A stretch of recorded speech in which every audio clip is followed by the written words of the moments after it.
அஜித்தும் விஜயும் எனது இரு கண்கள் மாதிரி. இருவருடனும் படங்களில் நடித்துள்ளேன். இரட்டை இலை எங்கு இருக்கிறதோ அங்கு பிரச்சாரத்திற்கு செல்வேன் என நடிகர் வையாபுரி கூறியுள்ளார். இது குறித்து இந்த பதிவில் பார்க்கலாம். மதுரை காஞ்சி ஸ்ரீ மகா பெரியவா கோவிலில் பார்வையற்ற மாற்றுத்திறனாளிகளுக்கு அரிசி வழங்கும் நிகழ்வு நடைபெற்றது. இதில் நடிகர் வையாபுரி பார்வையற்ற மாற்றுத்திறனாளிகளுக்கு அரிசி வழங்கினார். பின்னர் செய்தியாளர்களை சந்தித்த அவர் பேசுகையில், அதிமுகவில் இருந்து செங்கோட்டை நீக்கப்பட்டது உட்கட்சி விவகாரம். அரசியலில் இருக்கிறேன். இரட்டை இலைக்காக வாக்கு சேகரிக்க செல்வேன். ஜெயலலிதா என் திருமணத்திற்காக கொடுத்த குத்து விளக்குகள் என் வீட்டில் உள்ளது.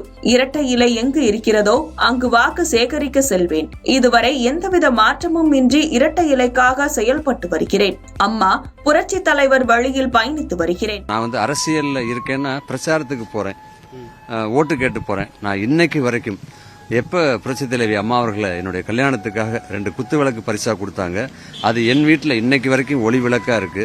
நான் அன்னைக்கு சொன்ன ஒரே விஷயம்தான் இன்னைக்கும் சொல்றேன், எப்பவும் சொல்லுவேன்.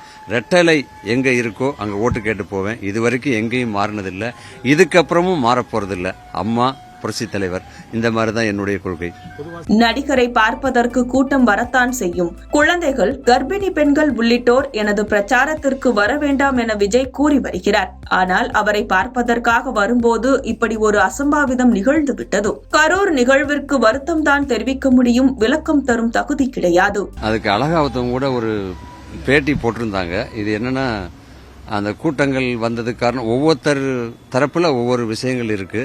அதனால அவர் நடிகன்னா பார்க்கறதுக்கு கூட்டங்கள் வரத்தான் செய்யும். ஆனால் எதிர்பாராமல் அந்த குழந்தைகள்லாம் கூட அவர் நிறைய இடத்துல சொல்லிட்டு தான் இருக்காரு. அவரும் குழந்தைகளோட வராதிங்க, கர்ப்பிணி பெண்கள் வராதிங்க அப்படின்னு அதையும் மீறி ஆசையில பார்க்க வராங்க. இது நடக்கக்கூடாது, நடந்துருச்சு. அதுக்காக எல்லாருமே நிறைய பேர் வருத்தம் தெரிவிச்சிருக்காங்க. நானும் என்னுடைய சார்பாக வருத்தம் தான் தெரிவிக்க முடியுமே தவிர அதுக்காக நம்ம எதுவும் விளக்கம் சொல்ல முடியாது. அந்த அளவுக்கு எனக்கு தகுதியும் கிடையாது. நான் பிறந்து வளர்ந்தது தேனி. ஆனால் மதுரை கதைக்களத்தில் உள்ள படத்தில் நடிக்க வேண்டுமென நீண்ட நாள் ஆசை உண்டு. என்னை பல இயக்குநர்கள் இயக்க தயாராக உள்ளதால் நான் திரைப்படத்தை இயக்கும் ஆசை எனக்கில்லை. மதுரை கதைக்களத்தை வைத்து எந்த ஒரு கதாபாத்திரத்திலும் நடிக்க தயாராக இருக்கிறேன். மதுரையில் சிறியவர்கள் முதல் பெரியவர்கள் வரை அண்ணன் என்றுதான் அழைக்கிறார்கள். புரட்சி தலைவர் காலத்திலிருந்து திரைத்துறைக்கும் அதிமுகவிற்கும் சம்பந்தம் உண்டு.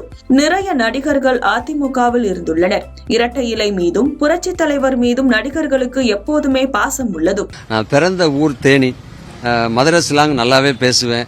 ஆனால் அது மதுரை மண்ணை இயக்கக்கூடிய சசிகுமாரனா இருக்கட்டும், அன்னைக்கு இருக்கிற பாரதிராஜ் சார்லேருந்து அமீரன்லேருந்து பாலானன்லேருந்து நிறைய பேர் மதுரை ஸ்லாங்கை வச்சு பண்ணுறாங்க. ஆனால் எனக்கு என்னமோ மதுரை ஸ்லாங்கு பேசி நடிக்கக்கூடிய, மதுரை மண்ணுடைய படங்கள் நடிக்கக்கூடிய வாய்ப்பு இன்னைக்கும் வரைக்கும் வரல. ஆனால் அதை எதிர்பார்த்துட்டு இருக்கேன். ஏன்னா அது நம்ம பிறந்த ஊர், பிறந்த மண், நம்ம பாஷை, நம்ம பேசி நடிக்கணும்னு அதுக்குண்டான வாய்ப்பு இது வரைக்கும் கிடைக்கல. கிடைச்சா முதல்ல அதுக்கு தான் என்னுடைய முதல் ஒரு முன்னுரிமை. கமல், கேப்டன் ஆகியோர்களுடன் நிறைய படங்களில் நடித்துள்ளேன். ஆனால் என்றுமே அவர்கள் என் கட்சிக்கு வாருங்கள் என்று சொன்னதில்லை. அரசியலில் யாரும் யாரையும் கார்னர் செய்ய முடியாது. ஒவ்வொருவருக்கும் வட்டமும் ரசிகர்களும் உள்ளனர். ஆகவே ஒருவரை கார்னர் செய்ய முடியாது. அஜித்தும் விஜயும் எனது இரு கண்கள் மாதிரி. இருவருடனும் படங்களில் நடித்துள்ளேன் என தெரிவித்தார். இல்லைங்க, இதுவரைக்கும் இப்போ உங்க எல்லாருக்குமே தெரியும், கமல் சாரும் நானும் நிறைய படங்கள் பண்ணியிருக்கோம். அதுமாதிரி அவர் பேட்டியில் கூட எப்பயுமே பார்க்கும்போது சொல்லுவார், வையாபுரி என் கூட இத்தனை ஆண்டு காலமாக பயணிச்சிருக்கிறார், ரொம்ப நல்ல நடிகர், எல்லாம் பாராட்டுவார், எல்லாம் பண்ணுவார். ஆனால் இன்னைக்கு வரைக்கும் அவர் கட்சி ஆரம்பித்தப்போ கூட வையாபுரி வாங்க கட்சியில் வந்து சேர்ந்துருங்க அப்படின்னு சொன்னது கிடையாது. நீங்கள் எங்கே இருக்கீங்க, எந்த கட்சிக்கு போகிறீங்க அப்படின்னு கேட்டதும் கிடையாது. அதுபோல் நடிகர்கள் யாரும், கேப்டன் எடுத்துக்குங்க, அவ்வளவு நல்ல பழக்கம், நிறைய படங்கள் பண்ணியிருக்கேன். கேப்டன் கூட வையாபுரி வாங்க பிரச்சாரத்துக்கு வாங்க அப்படின்னு கூப்பிட்டதில்லை. அந்த மாதிரி யாரும் யாரையும் கூப்பிட மாட்டாங்க. விரும்பி போனால் உண்டு.